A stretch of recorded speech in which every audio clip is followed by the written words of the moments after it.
Hi, so my name is Zach, and I'm going to be interviewing Mr. Bryant Terry. And so he is the chef in residence at the Moab Museum here in San Francisco. My name is Bryant Terry, and I am the chef in residence here at the Museum of the African Diaspora in San Francisco.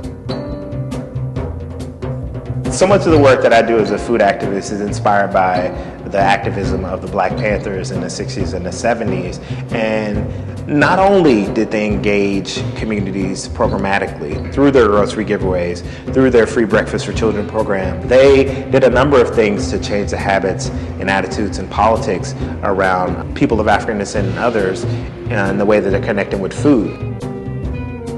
And now as an author, as a public speaker, as someone who has a national platform, I'm constantly thinking about ways that I can reinvent my role in this food justice movement. And that's why I'm so excited about my position here at the Museum of the African Diaspora, because it really gives me the opportunity to have an institutional affiliation and create programming that serves the needs of people throughout the Bay Area. We're having a panel discussion in November, Black Women, Food and Power, in which I'm bringing in scholars and food writers from around the country to discuss these issues.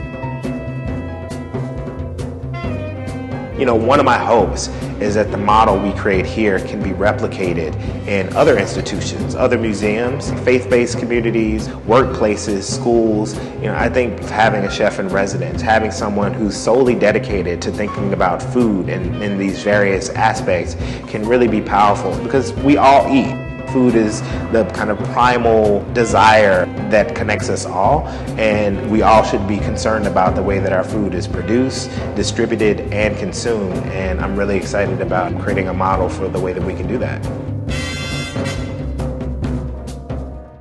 What's up, Zach? Nothing really.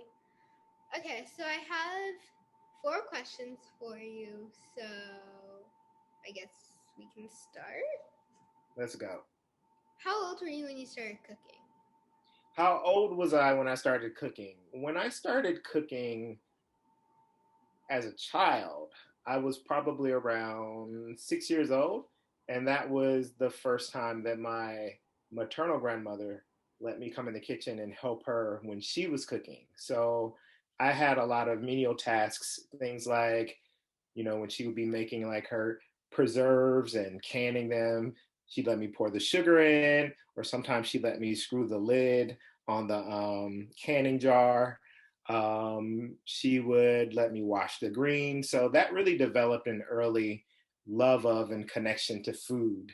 But it was much later when I started cooking in a more professional capacity. Wow, that's so cool. The next question is, what is your favorite food? My favorite food, you know, that's a great question. I would say it depends on the season, because I think it's important that we listen to Mother Earth and eat what is growing at that time. So, you know, strawberries, tomatoes, these are things that grow in the summer. These are the type of fruits and vegetables that, you know, we need, or tomatoes and strawberries both being fruits that we need that are more hydrating. So I have a lot of those during the summer. During the winter, I might have more grounding things that are growing, like root vegetables and tubers, things that are more heavy, you know, just to help me to be full and feel fully sated. So that being said, right now, my favorite dish to eat is this Chinese dish called kanji or juk. And it's a rice porridge, and it's rice that's cooked until the rice starts to fall apart and it becomes this really creamy porridge. And the magic of juk is that you can add your accompaniments to give it flavor. So you might have like some caramelized onions or some pickled vegetables or some sauteed tofu. So that's what I'm eating these days. Wow, that's so cool. How long did it take you to write your cookbook? Wow. So I actually have 5 cookbooks, and I'm currently working on a 6th book. I was looking at your facial expression. Sorry, Zach. So I'll start over. I currently have 5 cookbooks, and I'm working on a 6th book, which is an anthology that I'm editing and curating.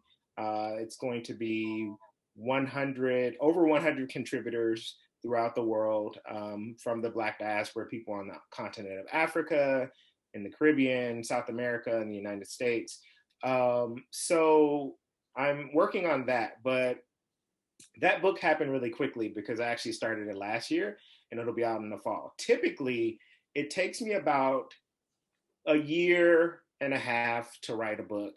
And then once I submit the book to my publisher, they take between 9 and 12 months to do everything that they have to do to get it into bookstores so that people can buy it. So about a year and a half. Wow, that's interesting. So I have no more questions for you. Bye. Have a good day.